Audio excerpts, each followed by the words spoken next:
දෙනාටම ආයුබෝවන්. Home restaurant YouTube channel එකට ඔයාලව සාදරයෙන් පිළිගන්නවා. අද මම හදන්න යන්නේ සුදුලුණු කරියක්. මේ සඳහා අවශ්‍ය සියලුම දේවල් පහළ තියෙන description box එකේ දාලා තියෙනවා.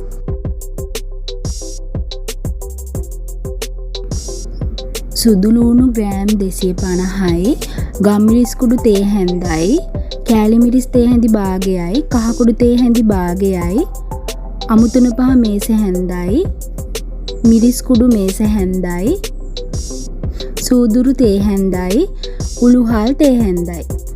දිය කිරි සහ මිටි කිරි එකට කෝප්පයක් අරන් තියෙනවා. වතුර මිලිලීටර් 100යි. කරපිංචා 3ක් හීනියට කපාගෙන තියෙනවා. අම්මිරිස් කරලා හීනියට කපාගෙන තියෙනවා. රම්පේ කැබලි කීපයක්, දීලුණු ගෙඩියක් කොටු හැඩයට කපාගෙන තියෙනවා. ඉඟුරු සුදුලුණු එනසල් කරාබු නැටි පේස්ට් එකක් හදාගෙන තියෙනවා. උම්බල කඩ මේස හැන්දයි, සියඹල දිය කරගත්ත වතුර මේස හැඳි 3යි, චිකන් කරි පවුඩර් මේස හැන්දයි, බැදපු 3-5 මේස හැන්දයි, ලුණු කුඩු තේ හැඳි 1යි. මුලින්ම ඇතිලියක් ලිපේ තියලා ඒකට සුදුලුණු ටික දාගන්නවා.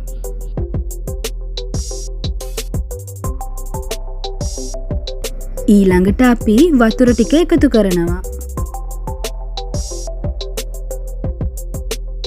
දැන් ලිප ඔන් කරලා විනාඩි 5ක් පමණ සුදුලුණු ටික තඹ ගන්නවා.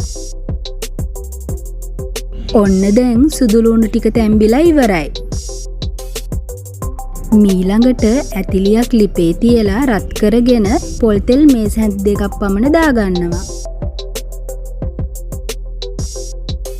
පොල් තෙල් ටික හොඳින් රත් වුණාට පස්සේ ඉඟුරු සුදුලුණු එනසල් කරාමු නැටි පේස්ට් එක දාගන්නවා.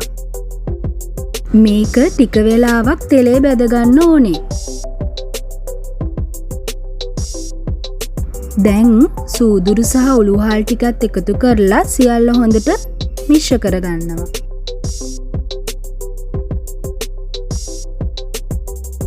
ඔන්න දැන් අපි මිරිස් කුඩු අමුතුන පහ එකතු කරගන්නයි යන්නේ.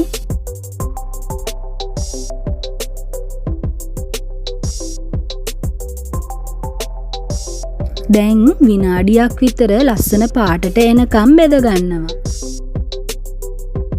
මේ වෙලාවේදී තමයි රම්පේ කරපිංචා බීලුණු ටික එකතු කරගන්නේ.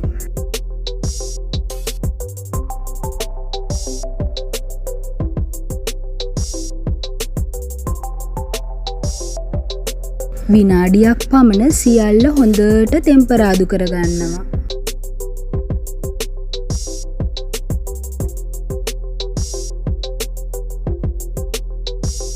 දැන් මම උම්බල කඩ ටිකත් එකතු කරනවා.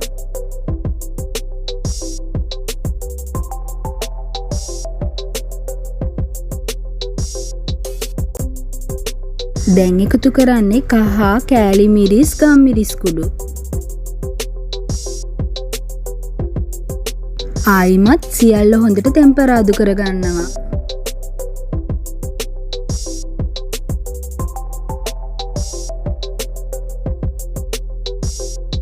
දැන් ලුණු කුඩු ටික එකතු කරනවා. මීළඟට චිකන් කරි පවුඩර්, බැදගත්ත 3-5 එකතු කරලා හොඳට කලවම් කරනවා. සියල්ල හොඳට මිශ්‍ර කරගන්නවා.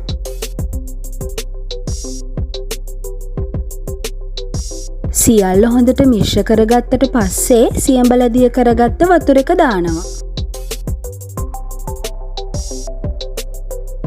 මෙන්න මේ වෙලාවේදී තමයි කලින් තඹගත්ත සුදුලුණු ටික එකතු කරන්නේ. ටෙම්පරාදු කරගත්ත මිශ්‍රණයත් එක්ක සුදුලුණු ටික හොඳට මිශ්‍ර කරගන්නවා. ඊට පස්සේ අපි පොල් කිරි ටික එකතු කරනවා.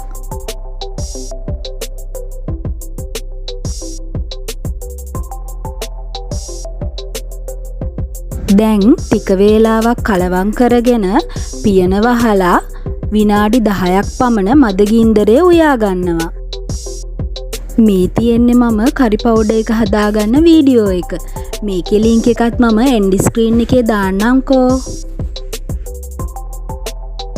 මේ විනාඩි 5කට පස්සේ අපේ සුදුලුණු කරි එක. තවත් විනාඩි 5ක් අපි මදගින්දරේ සුදුලුණු කරි එක උයා ගන්න ඕනේ. ඔන්න විනාඩි 10කට පස්සේ අපි සුදුලුණු කරිය හදලා ඉවරයි. මේ තියෙන්නේ අපේ සුදුලුණු කරි එක. මේ වගේ සුදුලුණු කරියක් ඔයාලත් හදලා පහලින් කමෙන්ට් එකක් දාන්න අමතක කරන්න එපා. අපිව සබ්ස්ක්‍රයිබ් කරලා තියාගන්න. තවත් අලුත් වීඩියෝවකින් නැවත හමු වෙමු. ඔයාලා හැමෝටම සුබ දවසක්.